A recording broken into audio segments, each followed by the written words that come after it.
Assalamualaikum warahmatullahi wabarakatuh. Shalom. Om Swastiastu.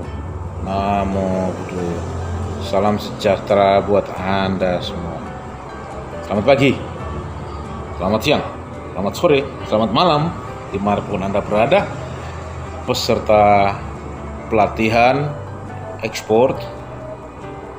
Kali ini kita akan membahas sales contract. Jangan kemana-mana, ikuti terus, stay tune channel Pak Demos. Oke, kita lanjut ya. Apa yang dimaksud dengan sales contract? Sales contract adalah kesepakatan antara importir dan eksportir, atau penjual dan pembeli mengenai hak dan kewajiban importir dan eksportir, atau kadang disebut juga dengan contract of sale, agreement to sell, atau sales konfirmasi, dan lain-lain. Dokumen induk yang diikuti oleh kontrak-kontrak lain seperti fragment kontrak dan lain-lain. Nah, didasarkan pada international contract law, jadi ada satu konvensi tentang kontrak, hukum kontrak internasional, oke? Maka kita akan bahas apa itu isi-isi daripada sales contract, oke?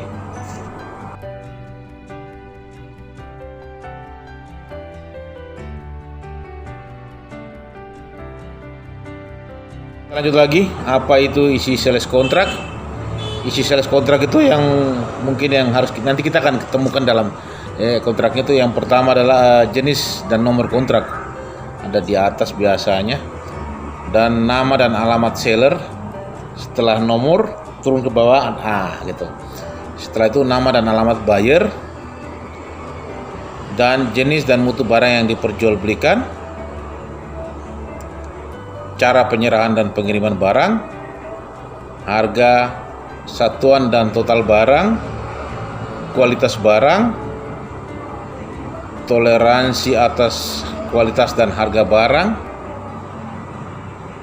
terus cara kemasan, asuransi, klaim dan cara penyelesaiannya, dokumen yang dipersyaratkan, cara pembayaran, klausul utama dalam sales contract, scope of work. Oke, jadi next. Scope of work, apa yang ada dalam scope sales contract tersebut? Baik, kita akan lihat. Pertama adalah barang yang dijual harus jelas tersebut dalam sales contract. Demikian pula ruang lingkup pekerjaan yang harus dilakukan oleh eksportir seperti instalasi, pelatihan, dan layanan lainnya. Ruang lingkup pekerjaan yang harus dilakukan biasanya terkandung dalam spek teknis yang harus dimasukkan ke dalam kontrak utama, sehingga ruang lingkup pekerjaan itu juga masuk dalam teknis ini. Jika perlu disebutkan pula jasa pendukung lain seperti izin pemerintah yang diperlukan untuk pelaksanaan kontrak. Nah, jadi seperti izin pemerintah, kalau kita ya katakanlah mau pengen ekspor kulit buaya, ya harus ada izin pemerintah. Maka itu pun disebutkan dalam sales contract, sehingga pada saat pembuatan izin dari pemerintah Indonesia itu, waktu pembuatan izin pun disebutkan dalam pembuatan izin 5 hari, berarti ada penambahan 5 hari dari kontrak tersebut, begitu. Sehingga pelaksanaan kontrak itu bisa, sales kontrak tersebut bisa jalan dan terjadi. Aturan harga dan aturan pengiriman. Jadi total harga dari keseluruhan barang tercantum di dalam kontrak dengan toleransi kenaikan harga jika terdapat kejadian tertentu. Jadi dalam kontrak itu harga harga FOB, ya toh, iya kan, free on board, harga insuransinya berapa. Kontrak tersebut juga harus menentukan mata uang di mana pembayaran harus dilakukan. Jadi dalam kontrak juga jenis mata uang yang dipakai juga apa, fluktuasi valuta asing dapat mempengaruhi keuntungan perusahaan. Jadi dalam menentukan mata uang apa yang dipakai, saudara juga harus memperhitungkan perubahan nilai uang tersebut. Kalau perubahan nilai uang tersebut cabut nggak sangat besar terhadap rupiah, ya tapi harus dihindari. Cari fluktuasinya yang sedang-sedang saja, bahkan yang zero fluktuasi, sehingga Anda aman-aman saja. Tapi itu tidak ada ya. Fluktuasi ada tapi kecil nilainya. Oke, baik. Kalau saya yang berikutnya adalah dalam sales kontrak itu nanti dimasukkan tentang tanggal pengiriman barang dan cara pengiriman. Apakah lewat laut, lewat udara, kereta api, mobil, dan sebagainya. Tercantum di dalam kontrak tersebut. Saudara ini harus mempermudah diri Anda, jangan mempersulit ya. Kalau di tempat saudara tidak ada, ya Anda mengatakan bahwa saya harus mengirim lewat Makassar atau saya harus mengirim lewat Surabaya. Jangan sekali-sekali Anda mengatakan bahwa Anda mengirim lewat Bintuni atau lewat Babo atau lewat Manyembo. Itu di sana tidak ada kapal-kapal internasional. Dalam hal itu, dalam sales kontrak Anda katakan bahwa saya pengirimannya lewat Surabaya. Partial shipment. Kontainer sampai sana langsung dikirim ke kapal internasional. Oke, paham? Nah, bagaimana dengan kualitas barang, performance, dan liability barang? Kita lanjut ya, kita lanjut. Oke, lanjut lagi. Peserta pelatihan, Anda jangan mengantuk karena masih ada banyak hal yang tercantum dalam sales kontrak ini yang mensukseskan penjualan barang Anda. Oke, saya pun mengalami hal yang sama. Saya terima hal ini dan saya tidak tidur beberapa hari ya gara-gara membuat sales kontrak dan sebagainya. Oke.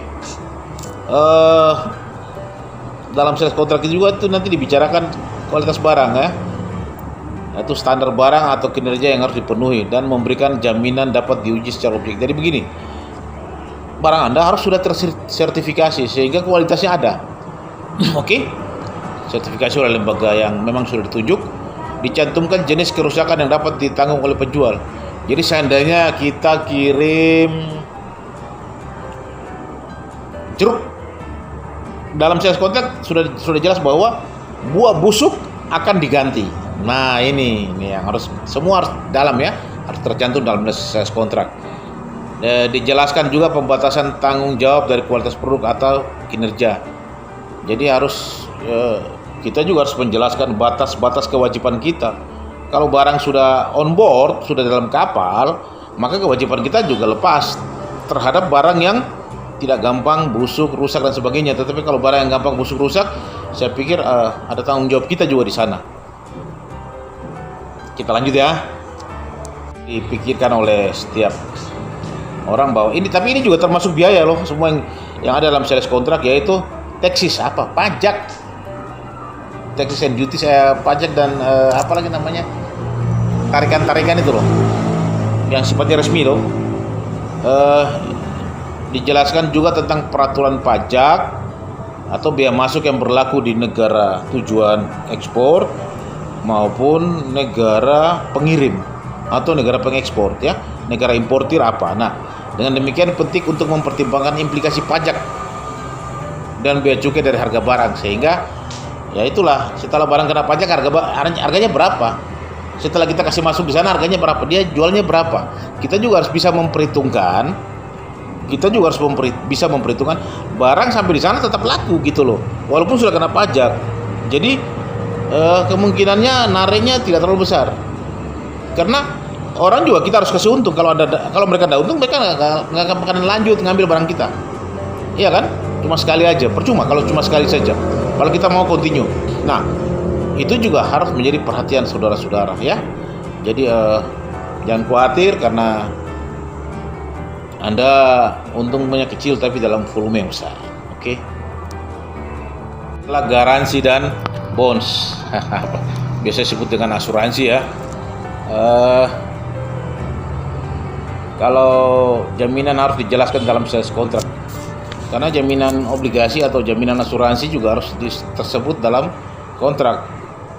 Diperlukan untuk menjamin pembayaran oleh importir. Jadi jaminannya obligasi apa yang diperlukan? Letter of credit apa yang diperlukan untuk menjamin kemampuan eksportir untuk memenuhi kewajibannya. Jadi mereka juga minta garansi banknya kita gitu loh. Saya oke, saya punya LC ada. Tapi apa jaminan Anda bahwa Anda bisa menyiapkan barang? Disitulah bank tujuan LC itu diminta bantuannya. Saat itulah LC Anda bisa dicairkan atau minta kredit produksi sementara, kredit produksi jangka pendek ya, bisa. Nah itulah keuntungan daripada memakai LC. Jadi kalau ada jaminan dan obligasi dari sebuah bank, maka itu menjamin importir dan eksportir. Tidak ada saling kecurigaan. Oke. Bandel ngana Akan berbicara tentang applicable law and dispute settlement. Aplikasi undang-undang dan aturan, dan bagaimana aturannya kita jadi masalah. Prinsip dasar hukum kontrak internasional adalah kebebasan berkontrak. Ini berarti bahwa para pihak bebas untuk menyetujui antara mereka seperti apa aturan itu digunakan dan mengatur mereka. Jadi aturan itu kita buat dalam sales kontrak itu mengatur diri kita masing-masing. Ya, importir dan eksportir. Dimungkinkan untuk split jurisdiction, di mana porsi kontrak yang akan dilakukan di negara importir akan ditafsirkan berdasarkan hukum importir, dan bagian yang akan dilakukan negara eksportir akan diatur oleh hukum negara eksportir. Jadi bagaimana ya? Aturan di sana ya. Aturan di sana dia pingin bahan mentah, tapi aturan di Indonesia kita tidak bisa kirim barang mentah, harus setengah jadi. Maka dalam sales kontrak kita harus berbicara, eksportir harus mengajukan satu bukti bahwa Indonesia sudah tidak bisa kirim barang mentah, harus setengah jadi, sehingga itu bisa disepakati oleh sana. Oke, saya butuh kaki meja, saya tidak butuh kayu. Saya butuh kaki meja, ini bentuknya seperti ini, ada ukiran ini. Bisa nggak? Kalau itu bisa sepakati, baru kita mengirim. Tapi kita juga harus lihat di negara tujuan ada nggak perlindungan tentang pemakaian bahan-bahan alam. Jangan sampai kita sudah bikin kaki meja, kirim ke sana ditolak, nggak terjadi pembayaran kan. Jadi harus ada settlement dispute tadi ya, dispute settlement itu. Jadi barang harus bisa diterima di negara importir, barang juga harus bisa keluar dari negara eksportir tanpa melawan aturan dan perundang-undangan di negara eksportir maupun importir. Saya kira demikian. Jadi ada split jurisdiction ya, jadi bisa diterima di sana, bisa diterima di sini. Kalau terjadi sengketa maka dapat ditetapkan lembaga arbitrase internasional sebagai sarana untuk menyelesaikan sengketa. Biasanya untuk itu kita pakai pengadilan internasional, pengadilan arbitrasi di Singapura ya. Ini dekat-dekat saja tetangga kita Singapura. Ini yang lazim ya. Jadi bagaimana cara terjadinya kontrak jual beli ini? Itu biasanya dibantu oleh bank-bank lokal ya, maupun issuing bank maupun opening bank. Dan atas petunjuk perdagangan internasional, kontrak kedua belah pihak diwujudkan dengan surat menyurat, dan kontrak itu atau kontak telex, kawat, fax maupun telepon. Dalam surat menyurat itu antara penjual dan pembeli akan didapati pembicaraan pendahuluan mengenai suatu transaksi yang berisi permintaan, penawaran barang, harganya, dan syarat lainnya. Tentunya ini yang tadi saya katakan bahwa syaratnya tentu ada. Menurut hukum internasional, transaksi jual beli sudah terjadi saat adanya persetujuan calon pembeli terhadap penawaran yang diajukan. Jadi ketika dia sudah setuju, oke, saya ambil barang ini, maka kita membicarakan syarat-syaratnya. Setelah sales kontrak terjadi, ini akan menjadi dasar syarat transaksi yang dituangkan dalam formulir pembukaan LC yang saya sudah upload kemarin ya. Ya, oke. Anda bisa ya, untuk pembukaan LC yang akan diajukan oleh importir untuk bersangkutan kepada bank devisa setempat. Paham sampai di sini? Jadi dengan dasar-dasar sales kontrak inilah dibuka sebuah letter of credit. Saudara peserta pelatihan online atau pelatihan ekspor, sebenarnya bukan pelatihan, sharing. Oke, sampai di sini, dan besok kita akan lanjutkan dengan proses pembuatan sales kontrak. Saudara ikuti saja terus, jangan mundur. Anda maju terus kalau Anda pengen menjadi eksportir. Saya yakin Anda bisa. Oke? Assalamualaikum warahmatullahi wabarakatuh. Shalom. Om Swastiastu, Namo Buddhaya. Salam sejahtera buat Anda semua. Salam sukses. Tetap semangat.